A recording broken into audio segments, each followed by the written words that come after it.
Bonjour à tous. Je suis super ravie de vous partager ici la toute première partie de la longue interview qu'on a faite, Mathieu Play et moi, il y a quelques semaines, et qui parle des décalés de naissance et de tout ce qui tourne autour en fait de ce sentiment qu'on peut ressentir depuis très très jeune en fait. Et qu'est-ce qu'on fout de ça? Mathieu Play en parle super bien ici. Bonne écoute à vous. Et je suis ravi, moi, d'avoir reçu toutes ces personnes inspirantes sur la chaîne. Ça contribue grandement à l'élargissement de ma conscience. Je vais chercher les gens qui, justement, sont à la frontière de ce que je m'autorise à faire et ce que je m'autorise pas encore à faire. Un petit peu comme quand je cherche quelqu'un pour m'accompagner. Je vais chercher quelqu'un qui a un demi-pas d'avance sur ce que je ressens comme étant juste pour moi. Et puis j'espère faire la même chose pour les gens que j'accueille. C'est un petit peu comme ça que je sens les choses. Les gens, ils vont venir quand j'ai un demi-pas d'avance sur eux dans l'endroit qui coince de leur côté. Et c'est un peu comme ça que ça marche. J'ai l'impression, il faut pas être trop éloigné de ce qui a besoin de se débloquer. Il faut être juste avant et avoir une personne qui est juste après. Et bon, là, ça fonctionne, les choses se passent.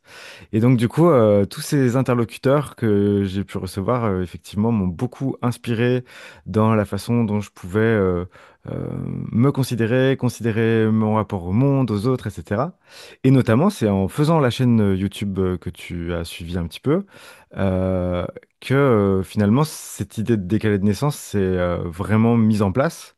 C'est-à-dire que c'est comme si intuitivement, j'avais eu besoin de faire des interviews de personnes atypiques pour découvrir mon sujet, qui était les décalés de naissance, et qui m'a mis devant le fait accompli. C'est déjà là, et en même temps, c'est pas encore assez visité pour être clair. Et j'ai essayé, petit à petit, je suis encore en train de travailler dessus, d'éclaircir cette notion que j'ai envie de faire à la fois mienne, et puis que n'importe qui puisse se l'approprier pour faire bouger un peu ses lignes, sa façon de se considérer, de se sentir au monde et à soi-même et aux autres. Et c'est dans cette optique-là de bousculer gentiment que j'essaie de mettre ce sujet sur la table.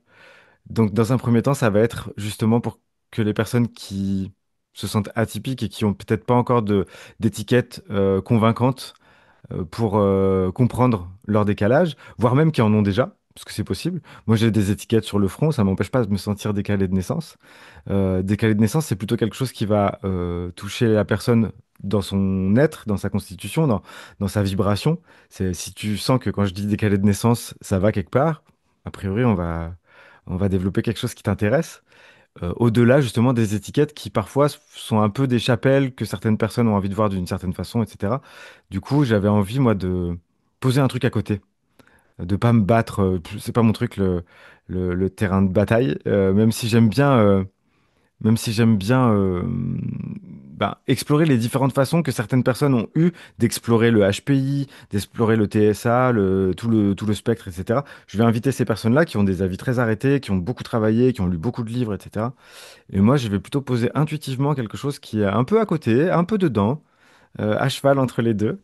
Et c'est un peu là que j'habite, moi. Je crois que c'est entre deux mondes. Et ça fait partie justement de mon état de décalé de naissance, de me sentir entre deux mondes. C'est à la fois chez moi, et à la fois, ça peut permettre soit d'être coincé dans cet entre-deux-mondes, ce qui est plutôt un état de décalage souffrant, soit une souplesse à aller faire un petit tour du côté du décalage ou un petit tour du côté du monde plus consensuel. Si jamais justement on assouplit un petit peu cette posture, c'est chez moi, mais ça me permet aussi de bouger, quoi. Donc je sais pas, c'est un peu pêle-mêle là ce que je te dis, mais c'est ce qui me vient quand tu m'évoques ça. Ouais, ouais, ouais, mais c'est très parlant. Ce qui me vient, le mot qui me vient là quand je t'écoute, c'est suradaptation. En tout cas, moi, c'est ce que j'ai eu le sentiment d'avoir fait. Et je me rendais pas compte à quel point, et en étudiant le système nerveux là récemment, je me suis vraiment rendu compte à quel point je me suradaptais et que j'essayais de rentrer dans les clous d'un truc qui voulait pas, ça voulait pas, ça veut pas accrocher. Et en même temps, ça veut quand même accrocher, c'est-à-dire que je sens que je suis pas là pour rien, donc je suis pas là par hasard, et en même temps, être là d'une manière comme ce serait entre guillemets apparemment attendu ou comme ben, j'y arrive pas en fait. Hmm. Et si je t'évoque ce mot suradaptation, comment ça vient résonner sur ce que tu... Ça fait apparaître la dimension de l'être dans l'échange, pour moi.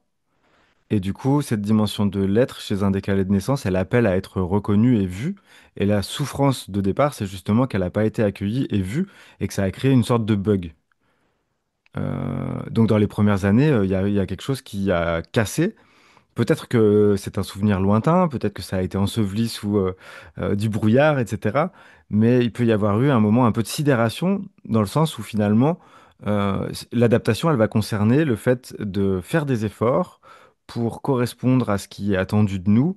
Et donc, ça va être le monde des rôles un peu, le monde des attitudes, des codes. Et ce monde-là, en fait, il va apporter de l'amour à l'endroit où, en fait, on tient notre personnage, mais c'est pas nous qui recevons directement l'amour, et on en souffre. Donc, soit on met au point un personnage très très efficace qui reçoit beaucoup d'attention, et puis ça fait la blague un moment, mais comme c'est quelque chose qui s'apparente à un trou noir, en fait, ça tombe, quoi. Enfin, je veux dire, c'est du remplissage temporaire, on se sent rempli, mais il faut toujours maintenir ces rôles très actifs pour avoir beaucoup d'attention, beaucoup de retours positifs, pour essayer de combler cette espèce de truc à l'endroit de l'être qui dit, mais ouais, mais moi, je suis pas vu là.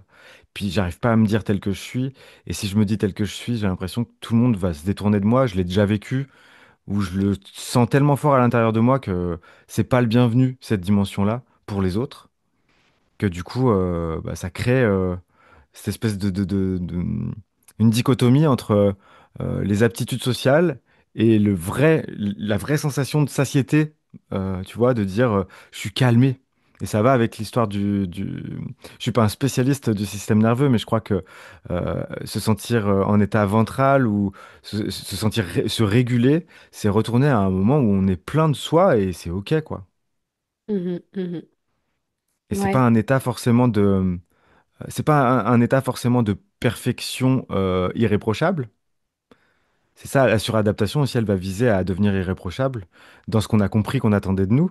Donc ça crée un cahier des charges hyper tendu, quoi, où on est soumis à des règles qu'on a nous-mêmes inventées en devinant que c'est très internalisé tout ça, et ça nous fait souffrir, mais ça vient juste pointer qu'on s'est pas vu dans toute notre beauté au départ. Parce que au départ, on avait besoin qu'on nous la montre, cette beauté, en nous la renvoyant, en nous la en l'acceptant, en tombant en arrêt devant, en disant oh, mais c'est trop bien quoi que tu sois là et tout, avec une sorte d'amour inconditionnel quoi, qui serait vécu par l'enfant qu'on était, le bébé qu'on était, en sentant de l'amour et de la sécurité plein ballon, juste parce qu'on est là et qu'il n'y avait pas besoin de prouver quoi que ce soit. Si jamais on se sent pas accueilli à ce point-là, ce qui est souvent le cas quand même, je crois, on peut avoir ce décalage qui se forme, le fait de se sentir décalé de naissance et donc euh, la formule pour expliquer le plus clairement ça, que j'utilise régulièrement, c'est simplement on se sent banni par une tribu. Que ça peut être notre famille, ça peut être plus large aussi, ça peut être à l'école, ça peut être la société, ça peut vraiment être de pas mal de façons. C'est comme si la tribu nous avait bannis, mais sans nous prévenir. Et donc, comme il n'y a même pas de cérémonie pour dire tu es accusé de et donc tu vas être banni, il y a un état vraiment très bizarre de je suis banni et je sais pas pourquoi. Et dès que je vais vers de l'authenticité, je sens que ce bannissement, il arrive assez vite. Je sens que je suis pas bienvenu avec qui je suis. Et puis dès que je me contorsionne, à ce moment-là, il y a possibilité de quand même être accepté du bout des doigts, Ouais, c'est avec une un surenchère suspense. constante en fait. C'est une Mm. surenchère constante de remise à niveau dont on ne sait même pas quoi. Enfin, Ouais.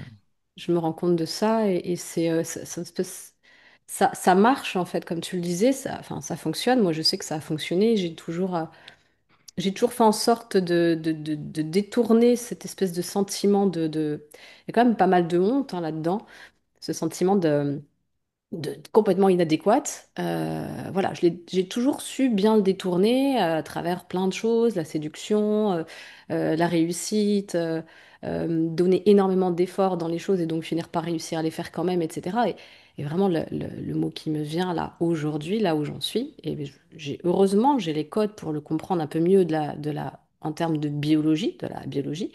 Et puis pas que de la biologie, parce qu'avec les gens que je côtoie, j'ai aussi d'autres axes que simplement l'axe physiologie-biologie.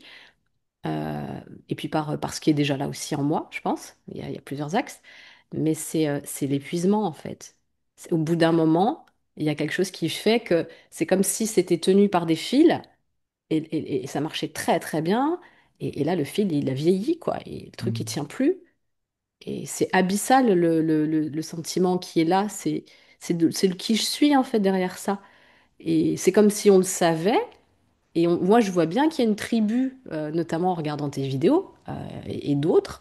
Je vois bien qu'il y a une tribu qui est là et qui se trouve dans le même, un peu dans le même lieu, sur la même planète, même si on n'est pas tous pareils. Et malgré tout, il y a quand même ce truc de qu'est-ce que je fous là? D'où le fait Mhm. d'étudier voilà, par différents biais, hein, notamment la physiologie, de faire des interviews, d'aller là où ça m'appelle. Euh, et puis voilà, du coup, j'en arrive là et j'ai vraiment envie de bien sûr que je vais rebondir à travers, voilà, j'ai déjà commencé à le faire, mais j'ai vraiment envie de t'écouter sur tout ce que tu partages, qu'est-ce qui t'a, et toi, quel a été le déclic est-ce qu'il y a eu quelque chose d'une dépression ou est-ce que c'est de la curiosité qui t'a mené petit à petit? Comment t'en es arrivé à- à chercher plus profondément et à tirer les fils des... Qu'est-ce que tu Euh, continues à faire? alors,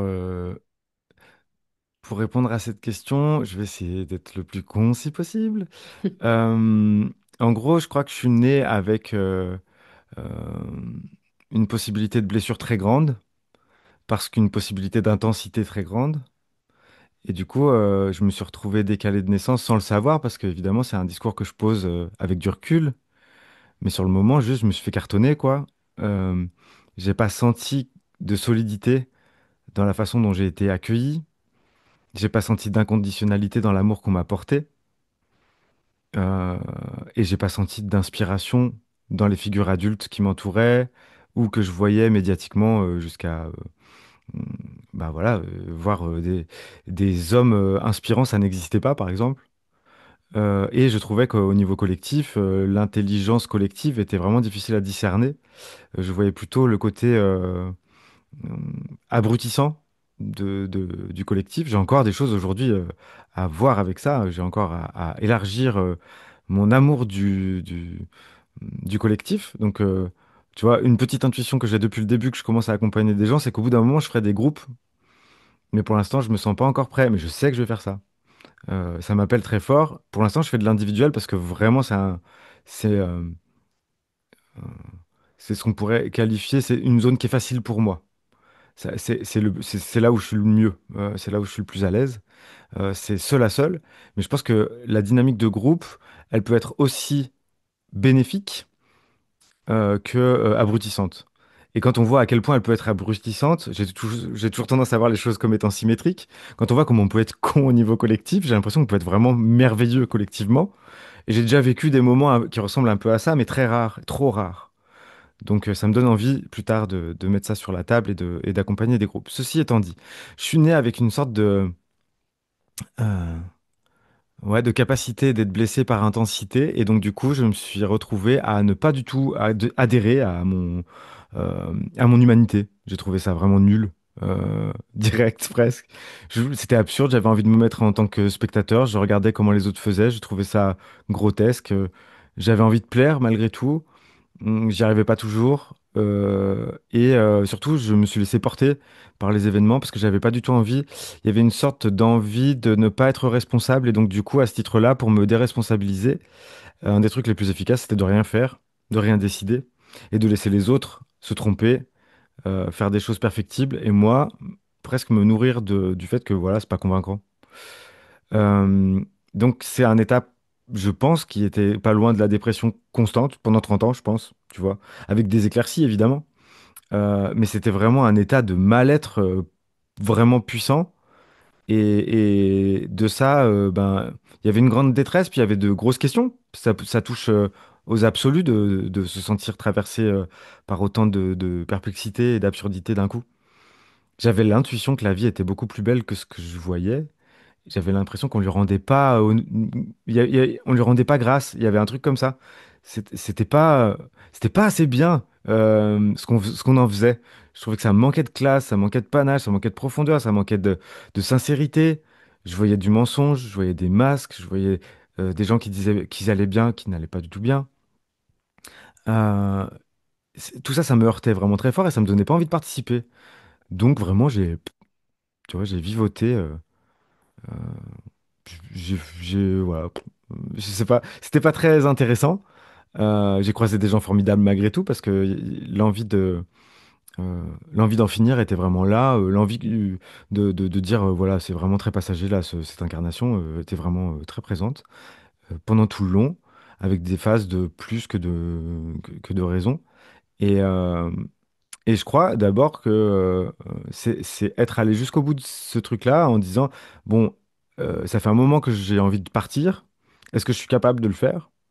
Et j'ai vu que non. En fait, j'ai expérimenté que j'étais pas en mesure de m'ôter la vie moi-même, que c'était un non-sens et que l'élan de vie à l'intérieur de moi était beaucoup plus fort que mon élan de mort, mais j'étais pas allé le visiter vraiment. Et là, quand je suis allé le visiter vraiment, ça a été un déclic, il restait plus qu'un chemin.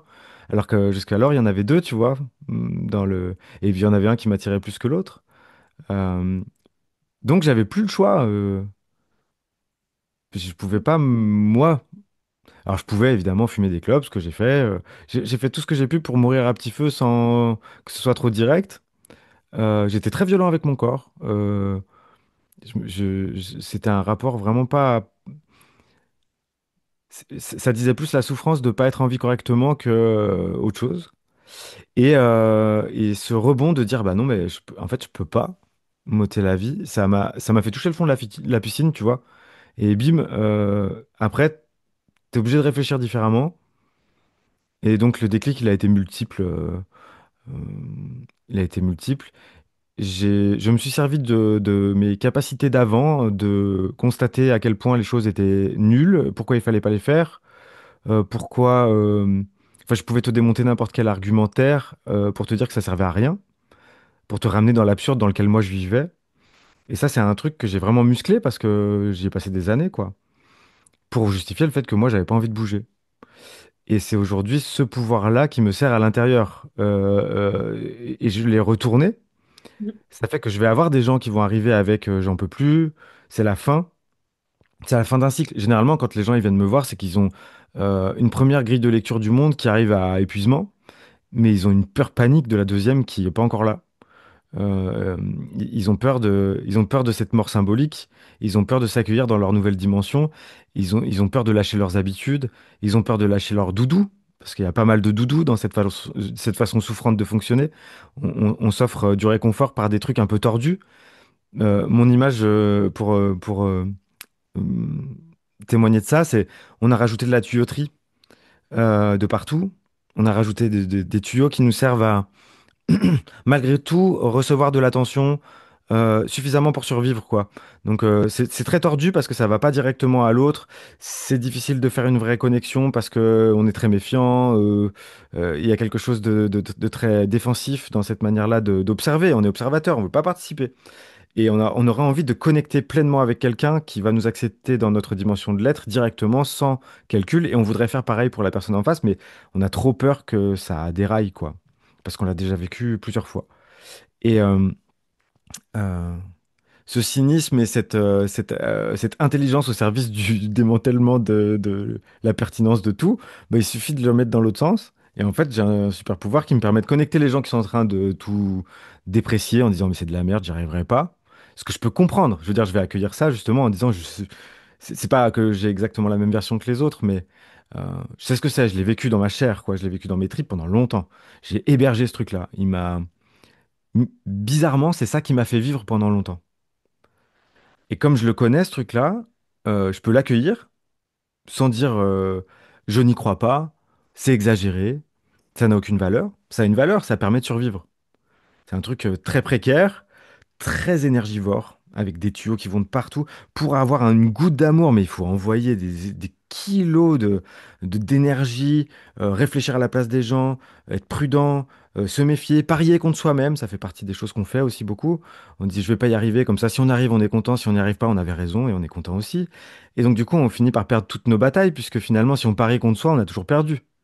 Euh, on a toujours perdu. Soit le pari parce que finalement, on y arrive, soit on a vraiment échoué comme on pensait, et puis ben, on gagne notre pari, mais on a quand même perdu.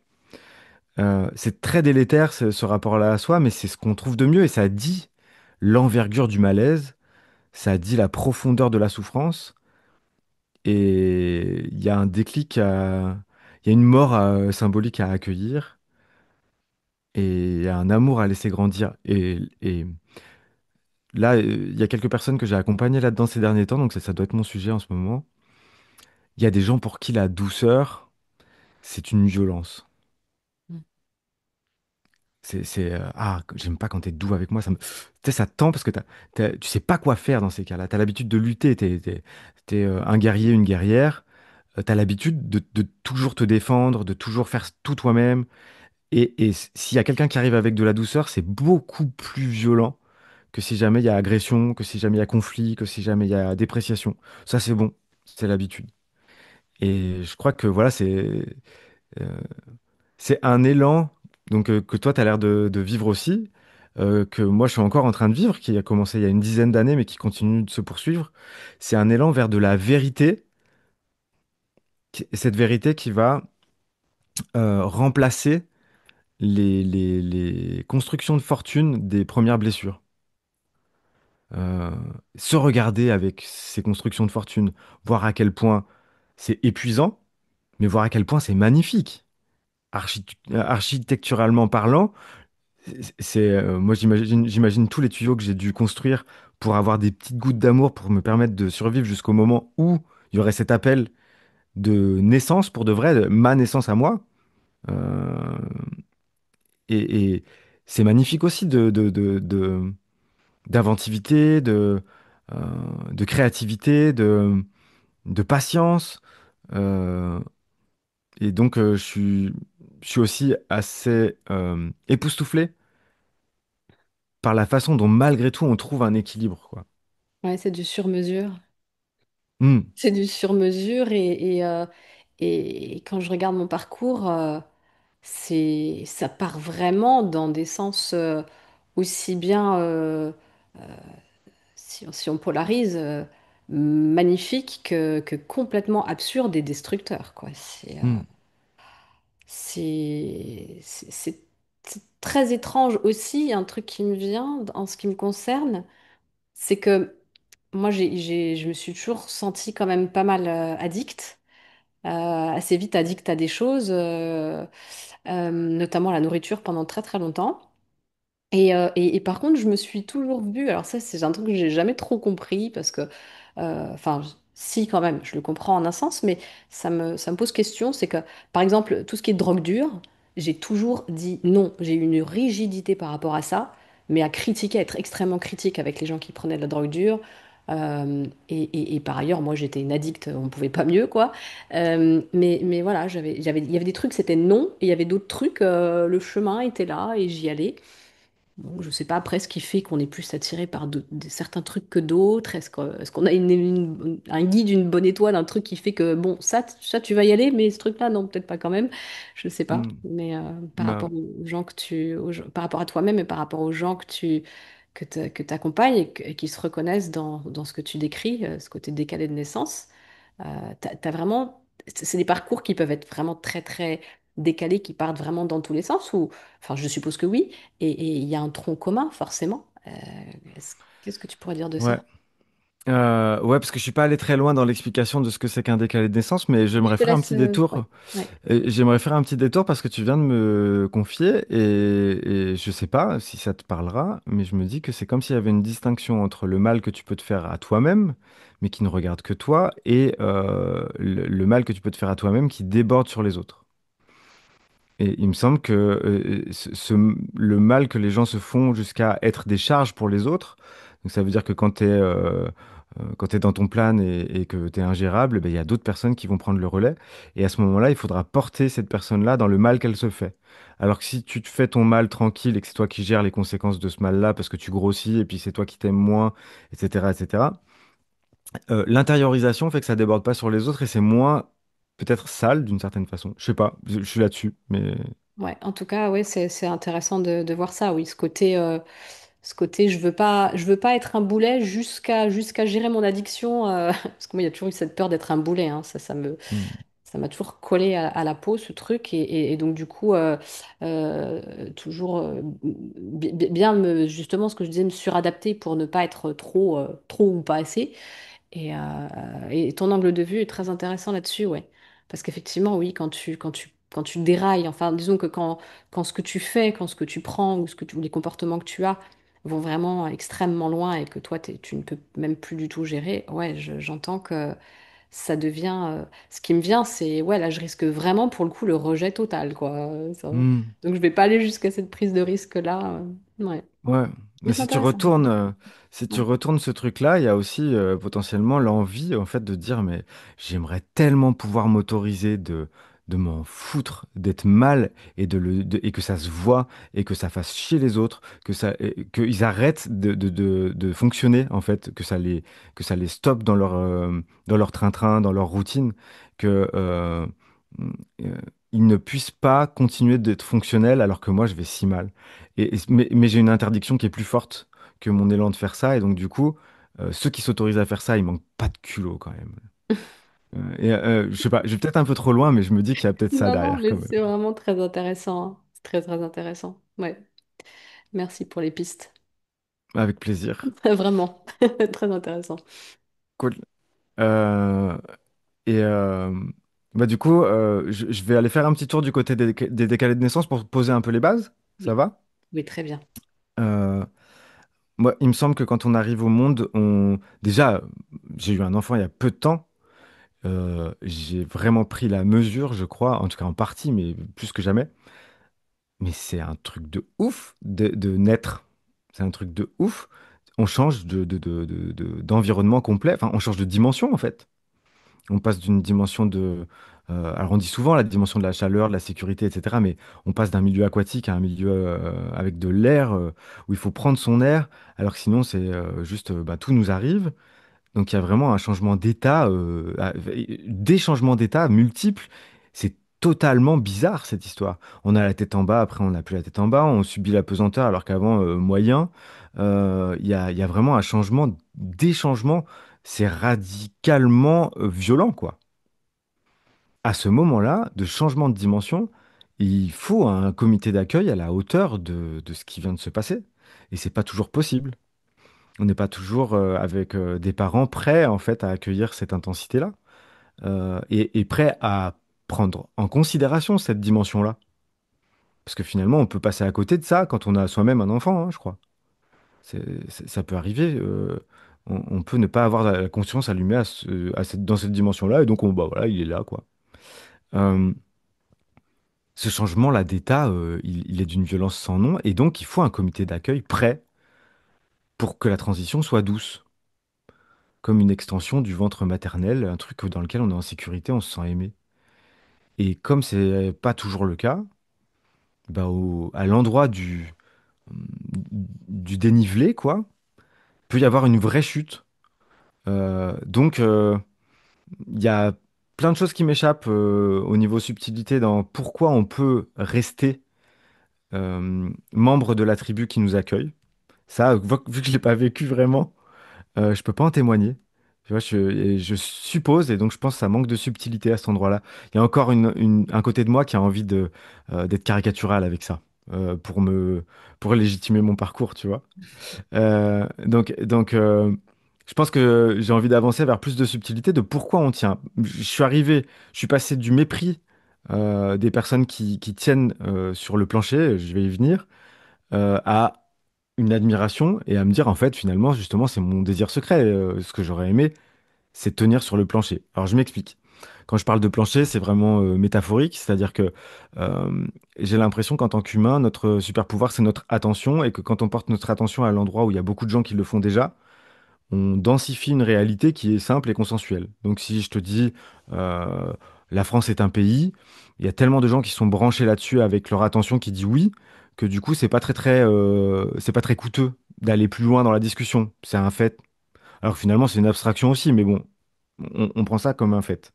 Donc on peut avancer dans la discussion, on parle le même langage. On est dans une réalité consensuelle qui fait croire même qu'on est en train de parler d'objectivité, alors que c'est pas vrai. Le truc étant, c'est que il y a des réalités, il y a des endroits où on peut poser son attention d'une façon où on est beaucoup plus solitaire. Donc, quand on voit qu'on fait pas partie de notre tribu, quand on sent qu'on fait pas partie de notre tribu, la vérité qu'on a à partager, elle est transgressive et elle est perturbante pour tout le monde. Qu'est-ce que je fais là? Bah, qui, dans une tribu pourrait répondre ça? Bah, ça a toujours été comme ça en fait. On est dans la tribu, tu vois. Donc qu'est-ce que je fais là? Pourquoi je me sens pas aimé inconditionnellement? Ah, merde. Donc du coup, t'envoies un sentiment d'échec aussi. Donc en fait, il y a tout un tas de choses qui, quand on se pose des questions, quand on se sent un petit peu décalé de la tribu, si on pose des questions qui nous viennent, des questions existentielles profondes et qui vont euh, annuler certaines transes d'identification. C'est-à-dire que cette notion-là, elle est, je la mets vite fait, c'est si, si un bébé demande à son père qu'est-ce qui fait que tu es légitime à être mon père, il fait sortir son père de transe qui lui a dit bah je suis ton père, c'est tout. Et il n'y a pas de réflexion, il y a de l'économie cognitive à plein ballon, c'est juste je suis son père. Donc, et rentrer dans la subtilité de pourquoi, ça fait sortir de transe, ça fait sortir du naturel qui permet d'aller plus vite. Ça va? Mhm. Oui, Et, euh, ça et, sort, ça sort de l'automatisme, de toute façon, ouais. Tout à fait. Ça Et sort du donc, truc où... c'est les allants de soi, en fait. Quand on est décalé de naissance, on a tendance à interroger les allants de soi. Quand on interroge les allants de soi, on met les personnes en difficulté. Quand je suis censé être le père de quelqu'un, s'il me pose des questions où je sais pas répondre, je peux être vraiment très très mal et avoir envie de répondre violemment pour que mon vide cesse, pour que mon ignorance cesse, pour réaffirmer un père, c'est forcément quelqu'un qui sait par-dessus un enfant qui ne sait pas. Et donc, du coup, à ce titre-là, je vais vite remettre ça en place pour que moi, je sois rassuré. Mais je ne veux pas du tout écouter l'enfant. Ça peut se passer comme ça. Et donc, c'est très violent pour l'enfant, puisqu'il n'a pas le droit, en tant qu'enfant, de questionner et d'être accueilli avec ses questions. Donc, il n'est pas aimé à cet endroit-là, il n'est pas aimable, il n'est pas souhaitable. Il fait pas partie de la tribu quand il se pose des vraies questions. Bon, bah, tant pis pour lui. Donc lui, ça va non pas. Donc, si tu veux, le plancher dont je parlais tout à l'heure, c'est si tu es un membre de la tribu, tu poses ton attention sur le fait que ce plancher, il existe et qu'il est valide et qu'on reste dessus. C'est le plancher de on a toujours fait comme ça. Chez nous, tu mets le nom de famille que tu veux, on fonctionne comme ça. Donc tout le monde tient sur ce. Si toi tu penses ça, c'est que tu tiens sur le plancher et que donc tu vis dans la même réalité que les autres. Ce qui fait que tout le monde se sent rassuré par ça. Ça a un effet. On vit dans l'objectivité puisque toutes nos subjectivités sont d'accord, ce qui n'est pas vraiment précis, mais qui peut servir à aller plus vite. Et, euh, et à moins être sidéré, en fait, et à moins être dans le vertige, quoi. Mais si on n'arrive pas à tenir sur le plancher, parce que notre attention, en fait, elle y croit pas à ce plancher, elle le remet en question. Donc on passe à travers. Et là, on tombe dans un endroit où on peut être que tout seul, que j'appelle la cave. Bon, voilà, c'est une image assez simple. On est dans notre cave, et j'ai l'impression que le sol de cette cave, il est un peu euh, incandescent, quoi. C'est un peu de la lave et tout. Donc, on a des questionnements existentiels qui vont venir et puis qui vont faire qu'on va se sentir tout seul avec. Et puis, c'est un des pires trucs qui nous soit arrivé dans la vie, là, de tomber. C'est horrible d'être tombé. Et c'est horrible. C'est un des trucs les plus horribles et les plus déterminants dans notre vie. Mais en plus de ça, personne n'est prêt à l'entendre et à l'accueillir. Donc, ça veut dire que pour tous les membres de la tribu, ça n'existe pas. Donc, là, tu vois, il y a presque. On flirte avec la folie un peu à cet endroit-là, parce que ça veut dire que Mhm. l'attention dont on est dépositaire, elle fait le double constat, ce qu'il y a de plus important pour moi, ce qui me questionne le plus, ce qui me travaille le plus, ce qui me donne le plus de travail en interne, quoi. C'est quelque chose qui n'est pas reconnu comme étant vrai par tous les autres. Et là, il y a, il y a un positionnement qui se fait, quoi. Je veux dire, c'est important, quoi. C'est déterminant pour la suite. Et ça crée une sorte euh, de fatalité. C'est subi et c'est une blessure. Pour donner une idée de l'ampleur que ça peut. Ceux qui ont lu les 5 blessures de l'âme de Lise Bourbeau, pour moi, c'est les 5 d'un coup, hein. On pourrait aller dans le détail, mais pardon, on pourrait aller dans le détail, mais il me semble que on peut ressentir du rejet à cet endroit-là. Ça me paraît logique. On peut ressentir de l'humiliation de ne pas faire partie de la tribu. On peut ressentir qu'est-ce qu'il y a d'autre dans ces blessures-là? Trahison. Je les ai plus en tête, pardon. Trahison. La trahison, bah oui, effectivement, parce qu'on est invité, c'est pas nous qui avons décidé de venir. On arrive dans une tribu et on nous dit, bah t'es pas le bienvenu. Donc on n'a ni décidé d'y être, ni décidé de pas être bienvenu.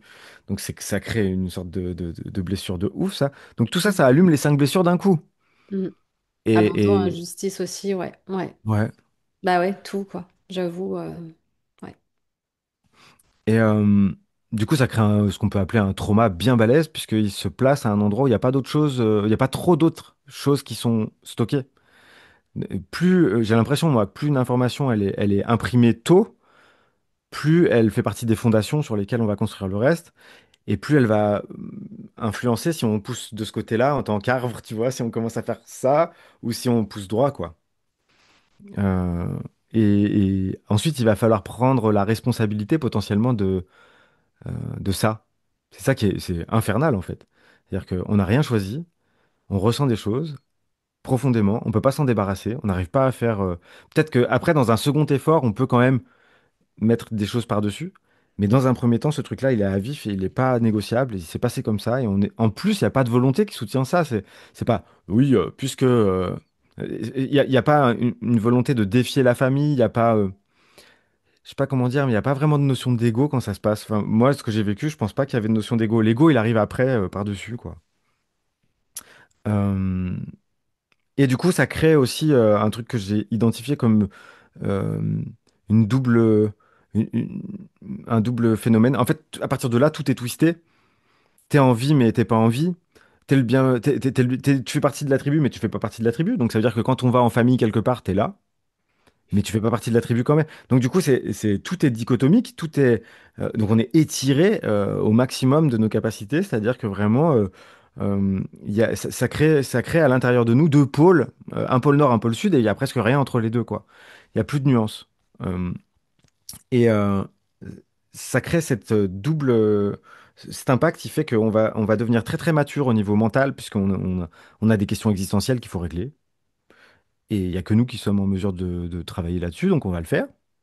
Et ça crée une immaturité affective de malade parce qu'on s'est pris un trauma affectif dans le cœur, dans le ventre et dans la tête en même temps. Euh, et toutes les blessures allumées d'un coup, merde, quoi. Tu vois, c'est beaucoup, quoi. Et, et cette immaturité affective, elle peut durer vraiment hyper longtemps. Et elle va se retranscrire justement dans les types d'attachement et dans nos facultés ou non de réguler notre système nerveux par la suite. Donc tout est lié vraiment dans ce bazar. Je finirai cette petite introduction en disant que finalement, justement, on commence à faire la différence entre moi et le reste du monde, puisque moi, je suis dans ma cave et je me pose ces questions, et le reste du monde, il a l'air d'être heureux à vivre sur un plancher consensuel où les codes sont les bienvenus. Et alors, les deux images que j'utilise pour expliquer ce truc-là. Première image, c'est l'image du match de foot. C'est tout le monde joue au foot, et puis toi, tu as envie de demander pourquoi on joue au foot, et donc du coup, t'es pas le bienvenu. Ce qui fait que quand on te fait une passe, tu sais pas ce qu'il faut faire parce que tu es encore en train de te demander pourquoi on joue à ça. Donc t'as pas appris les règles parce que d'abord, pour apprendre les règles, il faudrait que je sache pourquoi on joue à ça. Et les personnes qui jouent sur le plancher, bah, quand ils reçoivent un ballon, ils savent quoi faire, ils savent qui est dans leur équipe, qui est dans l'équipe d'en face, puisque dans le plancher, il y a ceux qui sont comme nous et ceux qui sont pas comme nous par effet de groupe. Mm, mm, Donc du coup, on crée un groupe, une identité de groupe à laquelle on s'abandonne, on va devenir membre du groupe et ça va nous donner une sécurité incroyable puisque on n'a pas besoin de beaucoup réfléchir sur qui on est pour savoir quelle place nous revient. Il faut faire une espèce d'étude statistique. Quand on est un homme, que la tribu c'est cette tribu-là, que ce poste-là il est à pourvoir, ça doit être à moi là. Donc j'y vais. mm. Et puis si je remplis bien mon rôle, bah, ça va continuer, voilà, ça va continuer d'être célébré le fait que je fais partie de la tribu. Euh, je vais bénéficier du confort de tenir sur le plancher. On fait tous partie de la même réalité. On a tous les mêmes problèmes. On vit tous la vraie vie. Et ça évite le vertige d'en dessous, là. Cet endroit où on est seul au monde. Ça évite ça. Ça comble ça. Et c'est merveilleux que ça existe. Oui, et puis en plus, comme c'est, puis en plus, comme effectivement tout le monde, enfin quasi tout le monde, en tout cas du coup, en tout cas de ce qu'on voit, tout le monde fonctionne comme ça. Il n'y a aucune, pour le coup, quand on est comme ça, je suppose qu'il n'y a absolument aucune raison, c'est vrai, valable de le remettre en question. Autant quand tu souffres, quand tu sens un décalage, un truc, bon bah là, effectivement, tu commences à avoir un questionnement qui vient, tu commences à ouvrir une porte sur autre chose que de l'automatisme, mais s'il n'y a pas, si finalement ça marche comme ça et ça glisse comme ça, et c'est vrai, pourquoi aller se branler le cerveau dans le vide, quoi. Je Donc après, vois ce ça. serait une chance. Ce serait une... Enfin, du coup, moi, ça me fait vraiment considérer mon statut, même si je ne le considère pas comme une malchance. des fois, il y a des parts de moi qui le considèrent comme une malchance, c'est ce que je vis, Hmm. mais heureusement, il n'y a pas que ça. Mais là, tel que tu le décris, moi, ça fait considérer la souffrance ressentie comme une vraie chance, parce que effectivement, ouais. Ça demande en fait, ça demande d'avoir des ressources pour voyager seul. Ça les crée et ça les demande en même temps Mm. de faire ça, de vivre ça à l'intérieur. Donc effectivement, euh, ça va créer une façon de penser le monde singulière. Et cette façon de penser le monde singulière, elle demande beaucoup plus d'énergie que de se brancher sur un truc déjà existant et nourri par des milliers, des millions, des milliards des fois euh, de personnes en même temps. Et donc du coup, ouais, vraiment, je reviens à ce super pouvoir de l'attention. C'est quand on pose son attention quelque part, on densifie le réel. Donc à l'endroit où moi je suis tombé dans ma cave et où j'étais le seul à le vivre, personne l'a vu, ça n'existe pas. Et c'est à moi de construire ce qu'il faut euh, pour passer outre ce truc-là. Pour passer au-delà de ce truc-là, pour transcender ce truc-là. Parce que outre, c'est pas vraiment ce que je voulais dire. Mais ça demande des ressources quand même, ça crée et ça demande des ressources qui sont pas à la portée de tout le monde. Quand on est dépositaire d'un récit où on est seul à être témoin, il faut se tenir droit quoi pour le Mm, porter ce discours. mm, mm, Donc carrément. créer ça, densifier une réalité qu'on a j'ai un truc, hein, je sais pas ce que c'est, euh, qu'on est le ou la seule à ressentir, c'est extrêmement énergivore, c'est extrêmement demandant euh, et comment dire, quand on arrive dans la phase où les gens viennent me voir, à savoir ils en ont marre de leur première grille de lecture, ils ont comment dire un très grand, c'est une très grande déchirure de se défaire de ce qui a été si difficile à construire, si coûteux, tu vois.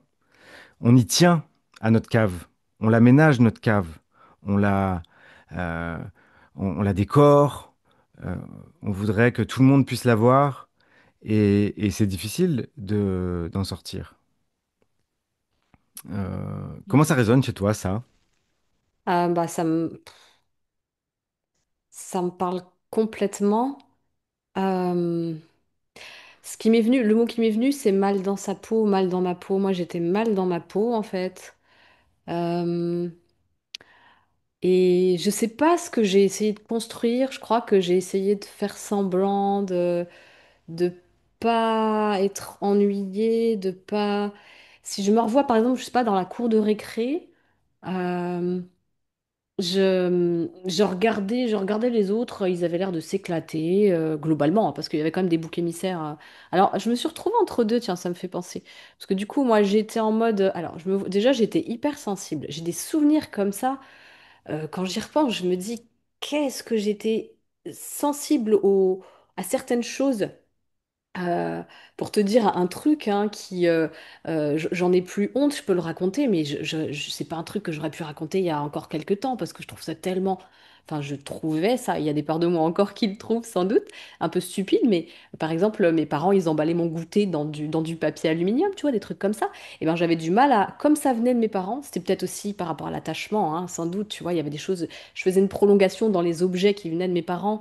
Peut-être ça faisait mon doudou, tu sais, il y a un truc comme ça, peut-être qui se passe, hein, c'était mon émotionnel qui était projeté dedans, mais j'avais du mal à me séparer même des sachets, des emballages qui constituaient mon goûter ou des trucs comme ça. J'avais l'impression de faire du mal, j'avais l'impression de jeter quelque chose qui... Comme si j'étais une mauvaise personne un peu, tu sais, quelque chose du genre, de faire ça. Et donc ça, c'est un premier truc. Je me sentais plutôt honteuse et complètement en décalage. Et d'autre part, j'ai des souvenirs quand même où, et ça c'est un truc sur lequel je suis revenue il n'y a pas longtemps, je ne sais pas quel rapport ça a avec ce que tu as dit, mais en tout cas ça me vient. Euh, je me souviens qu'à un moment donné, il y a une fille de ma classe qui a été vraiment prise comme bouc émissaire. parce que selon elle n'était pas assez présentable, visiblement physiquement, elle n'était pas dans les normes, et, euh, et elle s'en prenait plutôt plein la tête. C'était pas énorme, mais moi je le ressentais très fort. Enfin, je dirais, elle se faisait pas battre, etc. C'était quelques remarques. Il n'y avait pas peut-être un acharnement comme on voit aujourd'hui, ou je sais pas, mais en tout cas, il y avait quelque chose que moi je ressentais très très fort. Et là, je me suis souvenu que j'ai eu comme un choix à faire, tu sais, de me dire, en fait, moi je me sens comme elle, fondamentalement. Mais en fait, si je me mets avec elle, je vais me faire lyncher aussi. Et en même temps, je ne peux pas me résoudre à me mettre dans le camp des autres.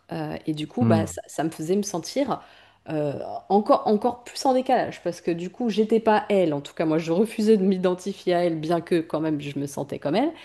Et je me sentais pas identifiée aux autres non plus. J'étais ni bourreau ni victime.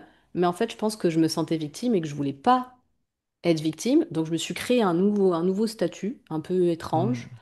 entre les deux, et que j'ai, je pense, gardé pas mal de temps, parce que me positionner, ça reste quelque chose de difficile encore pour moi à certains moments. Tu vois? Ouais. Ben, j'entends que surtout la façon dont les autres se positionnaient, c'était très binaire et que du coup, cette binarité, tu ne pouvais pas t'en sentir, tu pouvais pas t'identifier à un côté de cette binarité. Je comprends, en fait, je comprenais pas. Hmm. Je comprenais. Comme tu as décrit, je comprenais pas. Pour moi, ce monde clochait, en fait. Je comprenais pas qu'on puisse s'amuser de choses aussi débiles, parfois, sur certains trucs. C'est tout, c'est jugeant, mais je me dis, c'est débile, enfin, c'est pas drôle, c'est quoi le délire? Et, et en même temps, et en même temps, j'avais pas assez de statut et de stature pour venir apporter quelque chose, alors qu'il y avait bien quelque chose. C'était comme Hmm. s'il y avait du contenu, mais pas de contenant. Et je regardais, ouais, je regardais les choses se faire, et ouais, je surnageais là-dedans, vraiment, en fait, hein. Ouais. Ben, j'entends à quel point ouais, il y avait de la solitude qui était vécue et une absurdité constatée et sans pouvoir, avec de l'impuissance par-dessus, parce que il n'y a pas Hum, moyen d'exprimer ça. hum, En mhm. fait, personne va comprendre si tu interviens là, si tu Non, témoignes de ce que tu vois, de ce que tu ressens. c'est En tout ça. cas, c'est la peur. C'est la peur. Ouais, c'est la peur. Mm. Et puis il y a ce côté, tu te poses trop de questions. Tu vois, il y avait ce côté, finalement, toutes les questions que j'avais moi, je les ai vite gardées pour moi, parce que Ouais. ça a dû arriver, peut-être que je l'entende, j'en sais rien, mais arrivé à un moment donné où j'ai bien senti que j'arrivais avec mes questions, et c'était, tu fais chier avec tes questions, quoi. Ouais. Prends le truc comme Mm, il mm. est. Tu te branles le cerveau, encore, on en revient à se branler le cerveau. Et aujourd'hui, je sens bien que je suis quand même quelqu'un qui est assez complexe. En tout cas, j'ai une espèce d'arborescence qui est très, j'avoue, très chiante pour moi comme pour les autres. Mais je me dis comment on peut ne pas, même pas démarrer l'arbre. Tu vois, démarrer Mm. au moins une branche ou deux. Et je comprends pas qu'on puisse ne pas démarrer. C'est un truc que je comprends pas. C'est très intéressant ce que tu dis là. Je vais faire un pas de côté qui est carrément un peu bizarre, je pense, mais je vais quand même le dire parce qu'il y a un truc que j'ai constaté et qui me fait vraiment sourire parce que j'ai pu vraiment faire ça. C'est cette faculté qu'on a à ne pas s'aimer, tu vois, à dire je vaux pas le coup, j'ai pas de valeur, je suis une fraude, et puis d'avoir peur que les gens nous démasquent et tombent sur la raclure de bidet qu'on est au fond. Euh, et la faculté qu'on a à tomber amoureux, amoureuse de personnes qui nous ressemblent.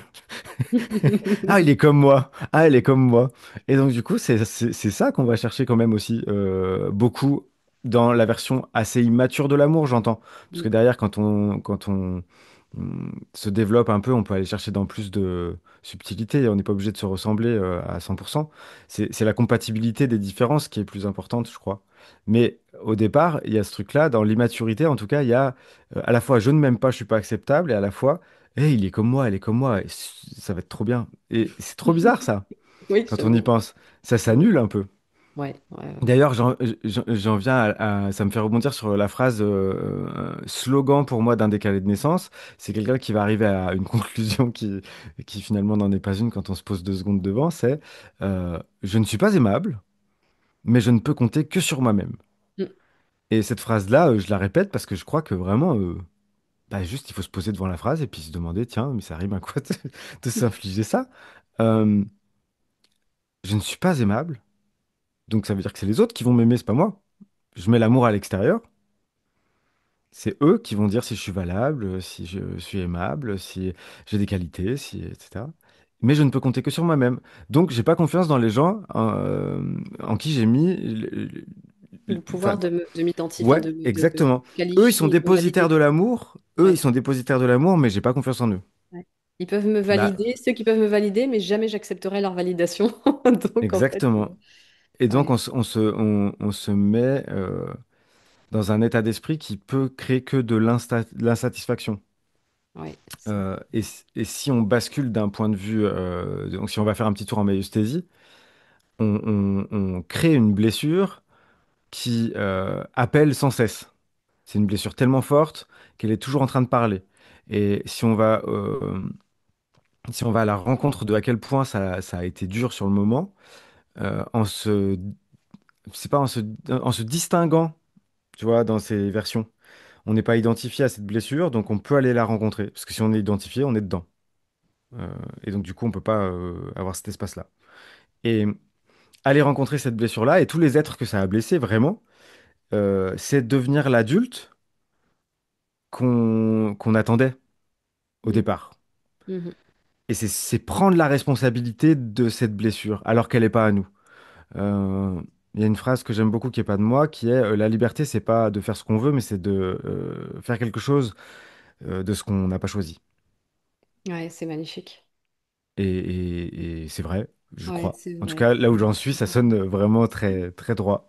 ouais, ouais, ouais, ouais.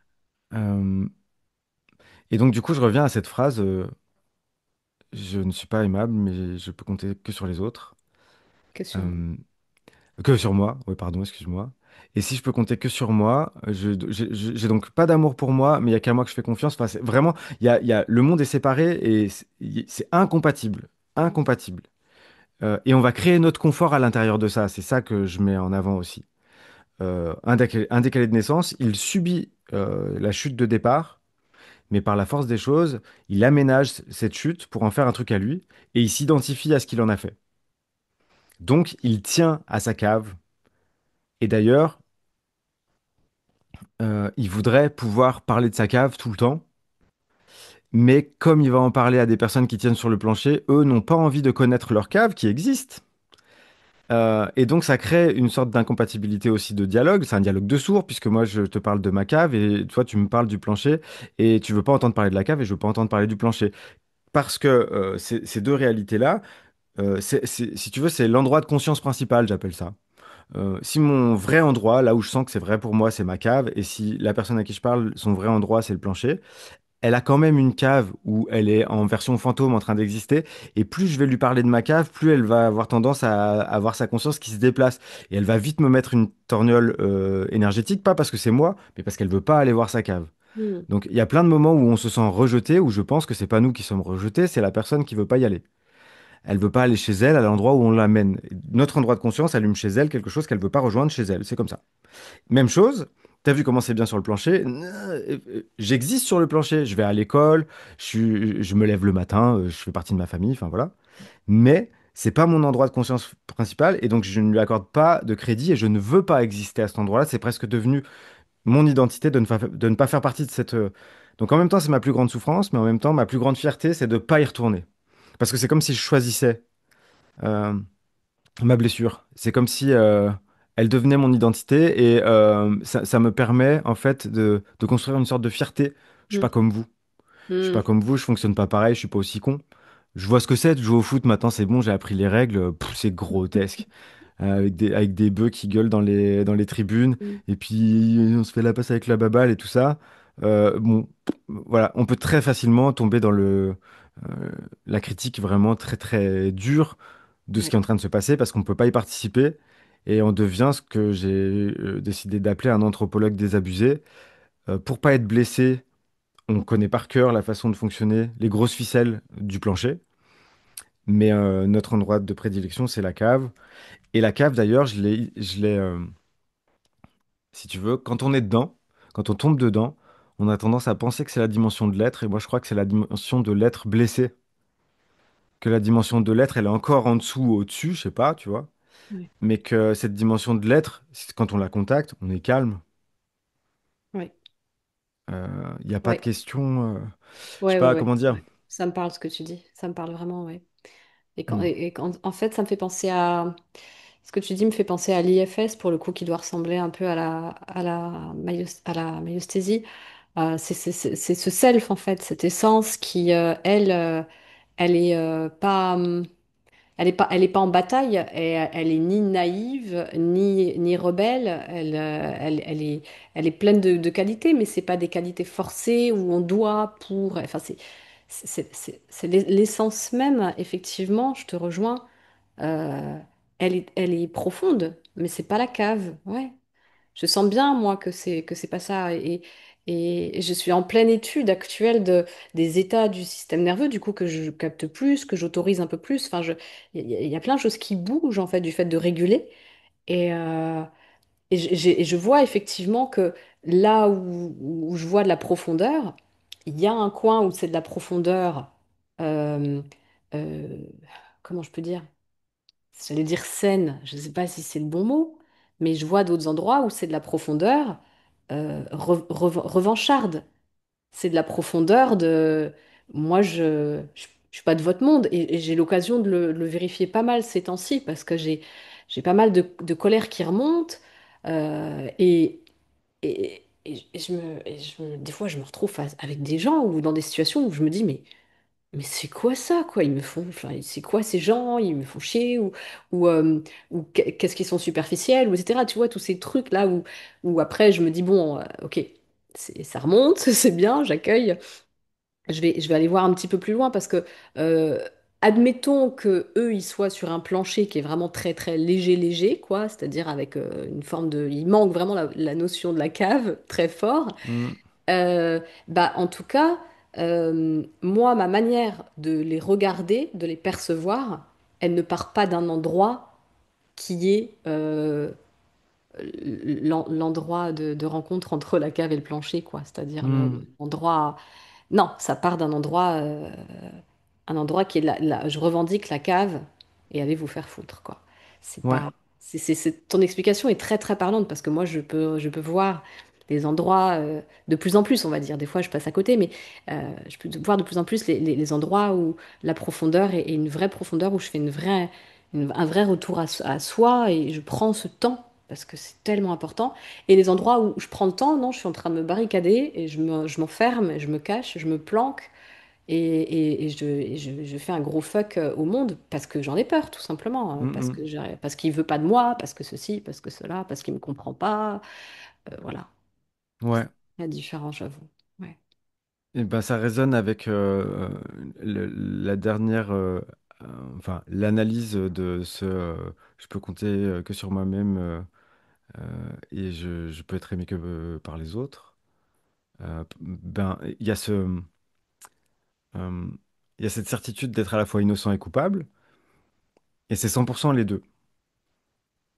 Et soit il y en a qu'un qui est allumé, donc c'est les phases où on est en excès de confiance et on surplombe le monde, on a tout compris parce qu'on connaît les règles du foot et ils y jouent comme des cons. Euh, Et de l'autre côté, c'est l'endroit où on se sent handicapé socialement, on se sent pas à la hauteur de ce qu'on nous demande, on a la honte de pas appartenir. Donc il y a soit la fierté d'avoir construit son truc et puis on est en sécurité à l'endroit où on a compris beaucoup de choses quand même que les autres voient pas. On a accès à des choses au niveau de la conscience qu'il y a beaucoup de gens qui voient pas. Et donc du coup, on peut en tirer une certaine fierté. Ça guérit un peu avec orgueil notre blessure de base. Et, euh, et donc il y a cette certitude d'être coupable et d'être innocent. Et la phrase qui sous-tend ça, c'est qu'est-ce que j'ai fait pour mériter ça? Il y a beaucoup de gens qui se disent ça. Bon, bah, qu'est-ce que j'ai fait? Je sais pas. Pour mériter ça, c'est quand même ma faute. Donc, qu'est-ce que j'ai fait pour mériter ça? C'est je suis coupable et je suis innocent en même temps. Et c'est vivre ce truc-là, mais c'est vraiment. On se coupe en deux sans cesse, dans tous les ouais, sens, quoi. ouais, C'est toujours tout et son contraire. Et le truc, c'est qu'il faut maintenir ça avec de la cohérence et que maintenir ça avec de la cohérence, ça demande une énergie ouais, totale, en fait. On peut total. être occupé que par ça. Total. Et quand je t'entends là, quand je t'écoute, ça me fait vraiment penser à mon quotidien et à certains moments beaucoup plus que d'autres, c'est j'arrive le soir et je suis KO. J'aimerais faire des exercices de respi, de présence, parce que je sais que c'est juste, que la transition entre mon jour et ma nuit, j'aimerais en faire un moment de, voilà, une transition, j'aimerais en prendre soin, etc. Et je suis KO. Et c'est exactement, j'ai le sentiment, cette friction constante entre ces deux choses que tu viens de décrire, c'est Mm. exactement mon ressenti. Donc bah, pour le moment, j'en suis avec. Je vais pas me flageller, en rajouter encore une couche. Euh, mais ça met vraiment de la compréhension. Ouais, c'est cette lutte en fait, hein. Mm. C'est l'aimant là que tu essayes de Ouais. rapprocher. Et puis, il t'en faut pour pouvoir les coller. Et puis ça dure pas, quoi. Ouais. Mm. Ce que tu as dit m'a fait penser à quelque chose dans une interview que tu as faite de Hélène Vecchiali. Ouais. J'avais retenu un moment dans l'interview où elle dit, tu lui demandais justement par rapport à ce truc de ces gens qui se côtoient entre ceux qui sont du plancher, ceux qui sont de la cave, entre guillemets, Mm. euh, où elle disait que elle, euh, là où elle se sentait OK, là où elle pouvait, son espace pouvait s'ouvrir, son cœur pouvait s'ouvrir et que du coup c'était OK, c'est quand les gens, elle sentait que les gens faisaient ami-ami avec eux-mêmes. Ouais.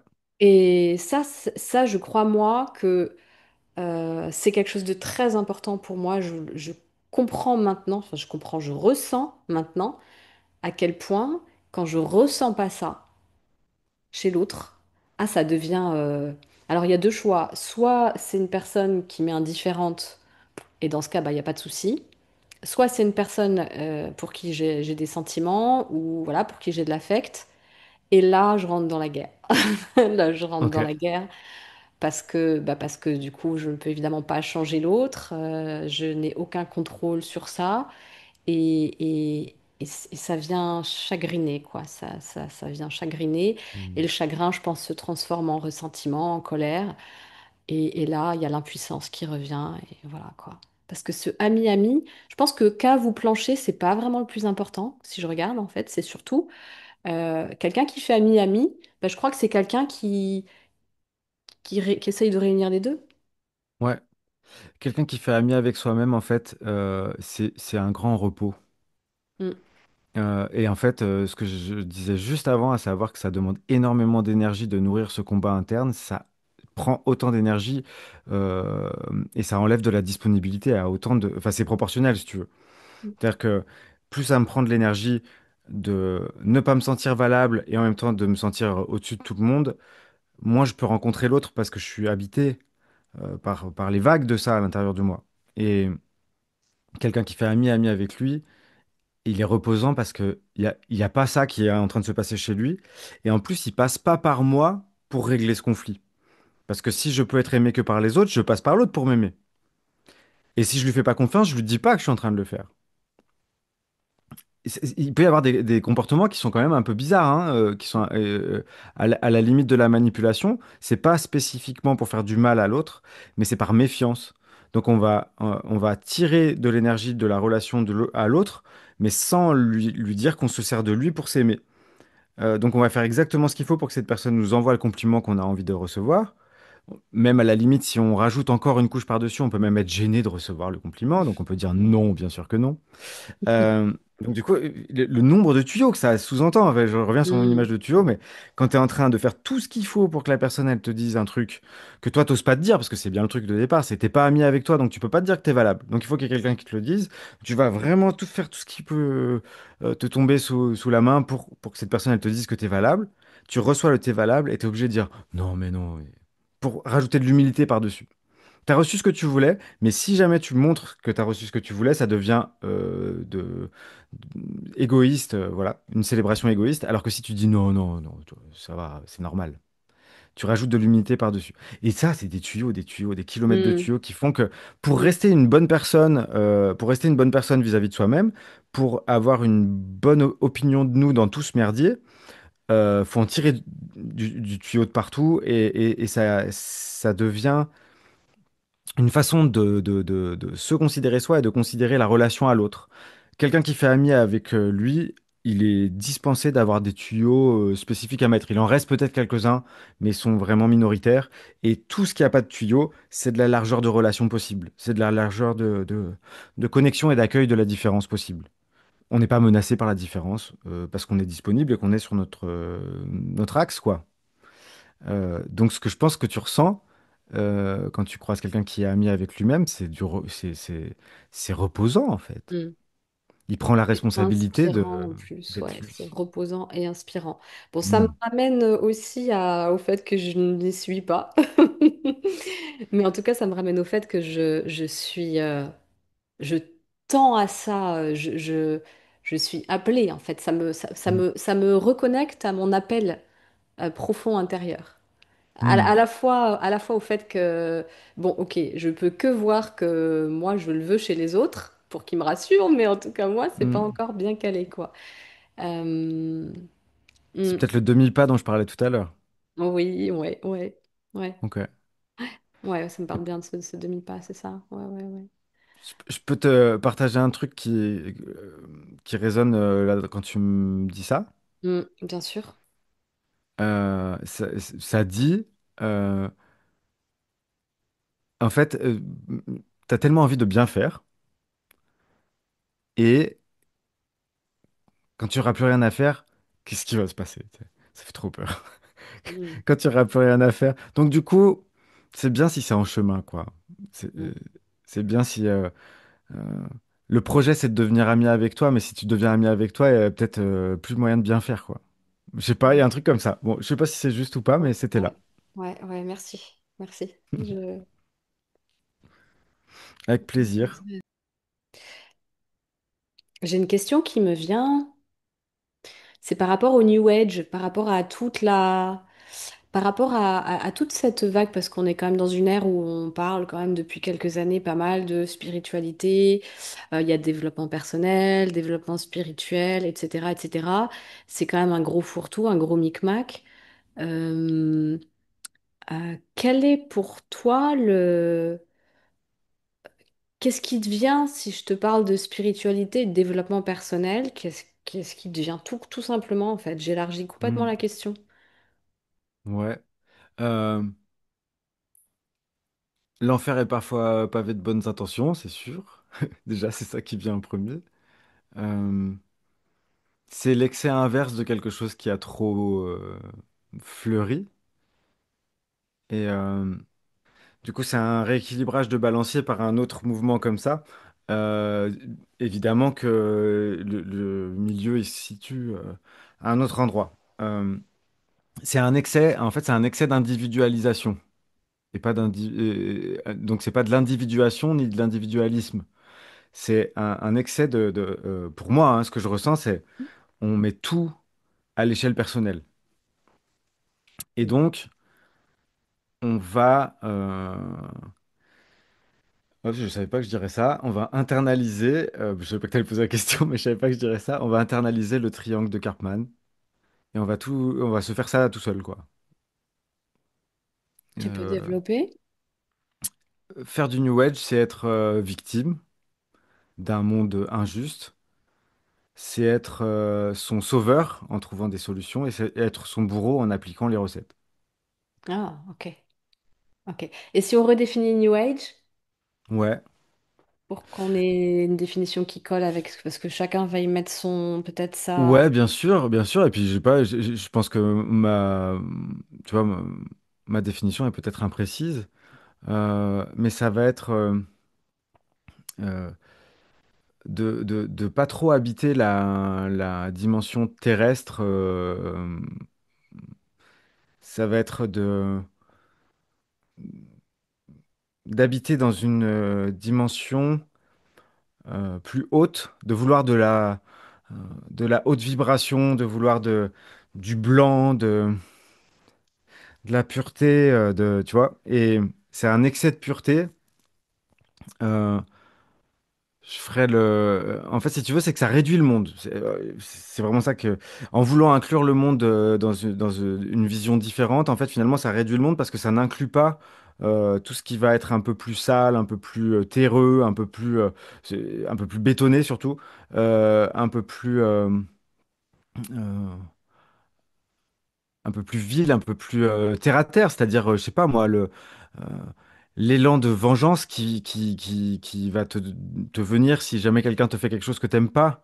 Ce genre de bassesse, c'est des bassesses humaines qui ne sont pas intégrées dans la normalité, alors que finalement, je crois qu'on a des pulsions qui nous travaillent, et que ces pulsions-là, si on en fait l'économie en tronquant, Mm, on laisse travailler la dimension en question toute seule.